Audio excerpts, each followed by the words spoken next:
Bonjour à tous, on se retrouve pour une nouvelle review de la saison 3 de ReZero. Aujourd'hui, épisode 5, qui apparemment était plutôt pas mal attendu. Et je dois bien avouer que c'était quelque chose, quoi. C'était vraiment quelque chose. Donc, l'épisode commence avec la continuation de la fin de l'épisode 4, donc avec Régulus qui demande à Emilia si elle est vierge, puisqu'il veut se marier avec elle. Et en gros, Emilia de lui expliquer qu'elle ne sait pas ce que veut dire ce mot, puisqu'elle ne l'a jamais entendu. Et en gros, ça ravit profondément Régulus, puisque lui, ce qui l'intéresse, c'est la pureté à la fois du corps, mais également de l'esprit. Et donc, Emilia est toute désignée pour devenir sa 79e femme. Et c'est là qu'on va apprendre un truc encore plus glauque et sordide. C'est que Régulus, il a en fait au moins 184 femmes. Puisque donc il demande à l'une d'entre elles d'apporter une tenue à Emilia pour qu'elle puisse se changer. Et donc voilà, il promet de revenir la voir un peu plus tard. Et on comprend plus ou moins que il a demandé à cette femme de ne plus sourire. C'était une expression qu'il appréciait visiblement pas sur son visage. Et elle s'y est tenue, donc il est plutôt sympathique. Et on apprend du coup que Régulus a le surnom un petit peu du petit roi, puisqu'il se comporte un petit peu comme un monarque, mais que complètement pourri à l'intérieur, quoi. Après tout, c'est un évêque des 7 péchés capitaux. Et ouais, j'avais vu passer un sondage sur une chaîne anglaise, et je maintiens, surtout après cet épisode, en vrai de vrai, Régulus, pour l'instant, ça reste le plus sain d'esprit du lot, hein. Je vais quand même dire quelque chose, puisque on va se concentrer aujourd'hui dans cet épisode principalement sur donc Capella, donc Guinica, donc il semblerait avoir été fut un temps un membre de la famille royale, puisque comme elle va l'expliquer dans cet épisode, elle a du sang de dragon qui coule dans ses veines. Et on sait, pour le peu que j'en sais en tout cas, que la famille royale et le dragon, quoi que ça représente, sont particulièrement liés. Ils ont fait un pacte ou ils ont fait un truc, bref. Il y a tout un truc par rapport à tout ça.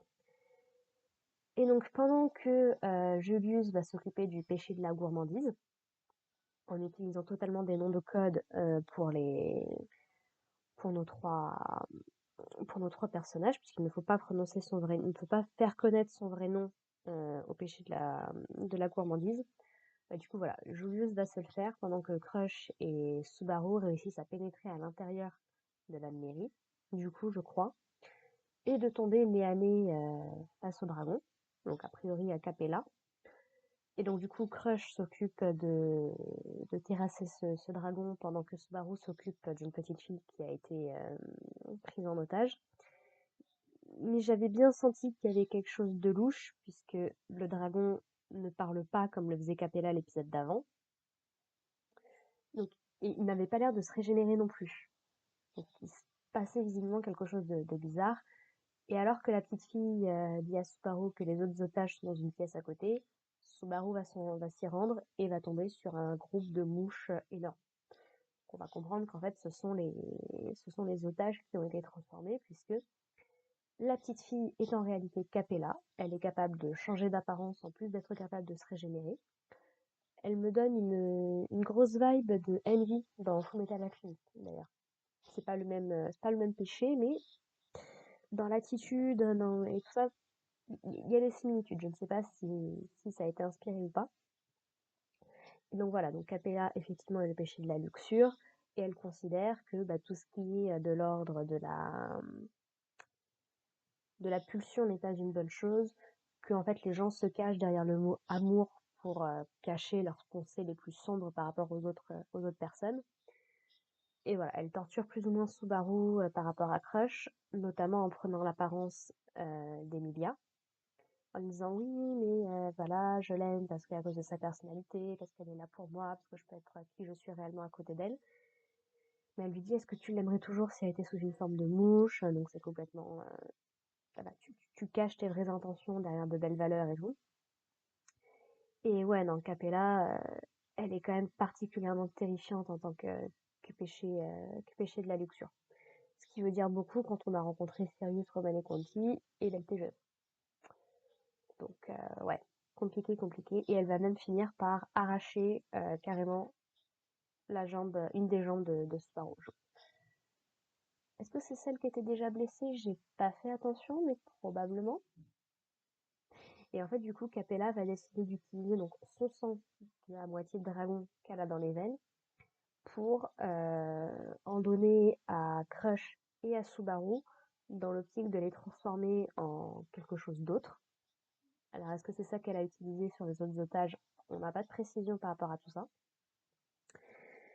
Mais voilà, elle dit que il faut qu'ils résistent à la malédiction pour qu'il se passe quelque chose. Et c'est à ce moment-là, du coup, que le dragon, qui est un des otages, va se rebeller, va cracher un jet de flamme sur Capella, et en gros va réussir à plus ou moins se tirer avec Subaru et avec Crush, sachant qu'ils sont tous les deux dans une position particulièrement difficile. Et on va avoir Garfield notamment, avec Willem et avec le garde de chez Anastasia, qui vont voir du coup le dragon s'envoler avec Crush et Subaru, sauf que Subaru ne va pas réussir à rester accroché suite à une attaque de Capella, et donc va tomber. Petite précision supplémentaire, une partie de la ville vient tout juste d'être inondée. Donc pendant que Garfield et compagnie se battaient toujours contre leurs ennemis du culte, une espèce de cloche, une espèce d'alarme va retentir. Et en gros, une des écluses de Tristella va s'ouvrir et va laisser s'engouffrer de l'eau à l'intérieur. Donc une partie de la ville va être inondée. Fort heureusement, on croise les doigts pour qu'une partie des habitants soit déjà dans des abris et donc n'ait pas été emportée. Mais voilà, Subaru va tomber totalement à la flotte. Et déjà Garfield, il va être en mode mince, il faut faire quelque chose, il faut réussir à le sauver, Subaru, puisqu'il a quand même une jambe en moins. Donc il est littéralement en train de se vider de son sang. Enfin, ouais, Subaru, il est très très mal là pour le coup, donc on va voir s'il va réussir à s'en sortir. Il n'y a pas 36 solutions. Soit il s'en sort et on continue dans cette boucle-là, soit à un moment ou à un autre, à cause de son état physique, il va finir par mourir et on va repartir sur une nouvelle boucle. Et en espérant du coup d'avoir... Parce que il me semble que cette saison est censée adapter, d'après les connaisseurs, l'arc 5, donc où on est actuellement, la bataille de Pristella, et également l'arc 6, des retours que j'ai vus. Mais on est censé avoir quand même pas mal d'épisodes, donc on va voir comment est-ce qu'ils gèrent au niveau du rythme. On rappelle que toute la saison 2 s'était passée au niveau du sanctuaire, donc voilà, cette saison 3 risque de passer une bonne partie de son temps à Pristella à gérer le culte du coup. On va avoir un petit passage sur Anastasia, donc qui est toujours avec Kiritaka dans leur petit bâtiment où ils avaient fait leur petite réunion. Et en gros, ils vont se faire attaquer par donc Sirius, le péché de la colère. Et en fait, pour le coup, j'ai bien aimé que ça m'a surpris puisqu'ils étaient en train de discuter tranquillement avec Anastasia qui dit bon bah voilà, faut quand même que vous fassiez quelque chose pour sauver votre vie quand même malgré tout. Et Kiritika qui est surpris de voir qu'Anastasia a un petit peu d'empathie, un petit peu de sentiment humain quand même, et elle de dire que le modo de sa compagnie ça a toujours été d'être proche de ses clients et c'est là qu'ils vont se faire attaquer. Kiritika va protéger Anastasia et ça va bien évidemment rendre Sirius particulièrement enthousiaste, ce genre de choses.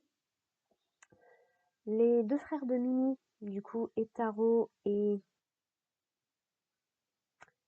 je n'ai plus le nom de l'autre, vont arriver du coup pour protéger Anastasia. Elle leur demande de tenir 2 minutes, probablement le temps qu'ils évacuent. Félix précise à Anastasia qu'il a utilisé son sort interdit, quoi que ce soit. Et donc Anastasia lui demande du coup de faire sortir Béatrice et Mimi à l'extérieur, pendant que tout ça est en train de se passer. Et alors que Anastasia est prête à se barrer avec Kiritika, en gros, il va décider de rester avec ses gardes pour essayer de gagner du temps.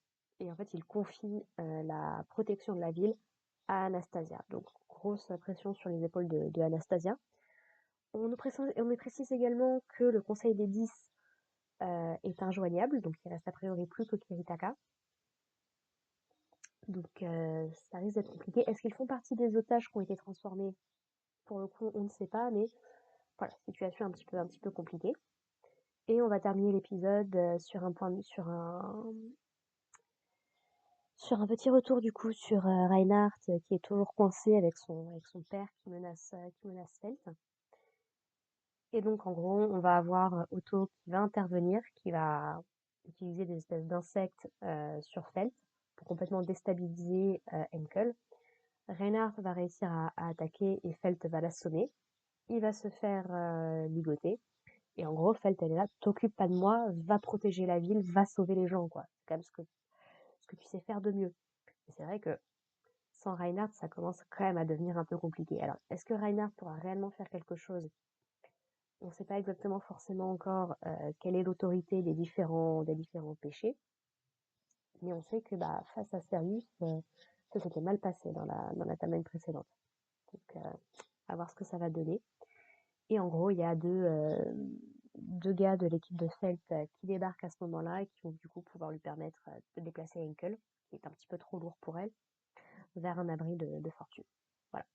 Et l'épisode se termine avec une petite scène post-crédit du point de vue d'Emilia. Donc maintenant qu'elle s'est changée et qu'elle entend du coup les demandes de Capella, qui explique que bah, y a un groupe d'abrutis qui a lancé un assaut contre elle et que du coup elle pose 3 conditions supplémentaires en plus de récupérer les restes de la sorcière, ou le typhon.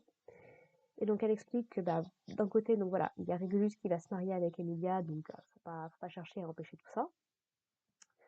Elle veut récupérer le livre de la sagesse qui a été livré visiblement à Christella. Et sa dernière condition, le livre de la sagesse, Emilia.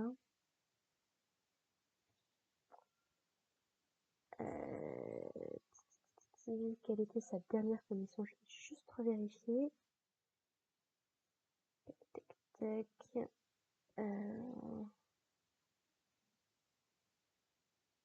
Ah oui, elle veut récupérer du coup l'esprit artificiel qui traîne dans la ville, donc il me semble que c'est censé être Béatrice.